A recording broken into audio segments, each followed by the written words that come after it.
Hi అండి. ఇప్పుడైతే back part cutting చూపిస్తున్నాను. కోరాస్ ఉన్నాయి కదా, కోరాస్ అనేవి బ్లౌజ్లో ఉండకూడదు కాబట్టి 1.5 ఇంచ్తోని కట్ చేస్తున్నానండి. ఇప్పుడు వచ్చేసి ఉక్స్ పట్టి కాజపట్టి కోసం ఒక 1/2 ఇంచ్ అనేది ఎక్స్ట్రా మార్క్ చేసుకోండి.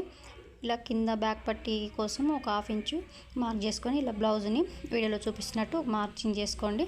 ఖర్చు కోసం ఒక 1/2 ఇంచ్ అనేది పైన షోల్డర్ కుట్ కోసం 1/2 ఇంచ్ మార్క్ చేసుకోండి. అటు సైడ్ కూడా ఇక్కడ ఎంత ఉందో అక్కడ అంతే మార్క్ చేసుకొని ఒక లైన్ డ్రా చేసుకోండి. డ్రా చేసుకున్న తర్వాత ఇప్పుడు వచ్చేసి చెస్ట్ చూసుకుందామండి. చెస్ట్ ఈ నెక్ కింద నుంచి చూసుకోవాలండి. ఇది డీప్ నెక్ బ్లౌజ్ కాబట్టి ఇప్పుడు నెక్ కింద నుంచి చూసుకుని ఈ కుట్టు నుంచి ఈ చివరి కుట్టు వరకు చూసుకుంటే నాకు 16.5 వచ్చిందండి. 16.5లో బై 2 చేసుకుంటే 8.5 అండి. 8.5 ఒక మార్క్ చేసుకోవాలి. ఇప్పుడు నెక్ వచ్చేసి 5.2 పెట్టానండి. చిన్న సైజ్ బ్లౌజ్ కాబట్టి ఇక్కడ కూడా 5.2 పెట్టేసుకొని మార్క్ చేసుకోవాలండి. ఇప్పుడు వచ్చేసి చంక డౌన్ అని వచ్చేసి 1/4 ఇంచులు పెట్టానండి. ఒకవేళ 1/4 ఇంచులు సెట్ కాకపోతే మనం పైకి కిందికి సెట్ చేసుకోవాల్సి ఉంటుందండి. మనం ఇక్కడ కూడా స్ట్రైట్ లైన్ కోసం 1/4 ఇంచులు పెట్టేసి కార్నర్ నుంచి 1.5 పెట్టేసుకోండి. ఇలా కరువు తీసేసుకోండి. ఇప్పుడు షోల్డర్ కుట్టు వదిలేసి మనం గీత కింద నుంచి కొలుచుకుంటే నాకు ఆమ్ రౌండ్ లూజ్ వచ్చేసి 7.2 అండి. 7.2 మ్యాచ్ కావాలి.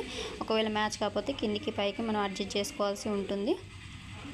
నాకైతే మ్యాచ్ అయిపోయిందండి. ఇప్పుడు వచ్చి ఎక్స్ట్రా ఖర్చులు 2 ఇంచులు. ఇప్పుడు నెక్ వచ్చేసి 2 ఇంచులు పెట్టానండి. నెక్ వచ్చేసి 2 ఇంచులు, షోల్డర్ మిగతాదంతా వచ్చేసింది. ఇలా బ్యాక్ పార్ట్ సగానికి ఫోల్డ్ చేసి ఒక మార్కింగ్ చేసుకొని పైన ఖర్చు కోసం ఒక 1/2 ఇంచు మార్క్ చేసుకొని ఇక్కడ ఎంత ఉందో చూసుకొని అటు సైడ్ కూడా అంతే మార్క్ చేసుకొని బాక్స్ డ్రా చేసుకోవాలండి. ఓకేనా, వీడియోలో చూపించినట్టు మార్క్ చేసేసుకోండి. నడుము లూజ్గా మెజర్ చేసుకోవాలంటే ఉక్స్ పట్టి నుంచి కాజపట్టి వదిలేసి ఎంత ఉందో చూసుకొని బై 4 చేసుకొని నడుము దగ్గర మార్కింగ్ చేసేసుకోండి. 1 ఇంచు ఎక్స్ట్రా డాట్ కోసం మార్క్ చేసుకోండి. నడుము వచ్చేసి ఈ సైజ్ వచ్చేసి 28 అండి. బై 4 చేసి 7కి 1 ఇంచ్ యాడ్ చేసి 8కి మార్క్ చేసుకోవాలి. సో ఇలా టేప్ సగానికి ఫోల్డ్ చేసుకొని డాట్ కోసం అటు ఒక 1/2 ఇంచ్ ఇటు ఒక 1/2 ఇంచ్ హైట్ వచ్చేసి 4 ఇంచెస్ పెట్టానండి.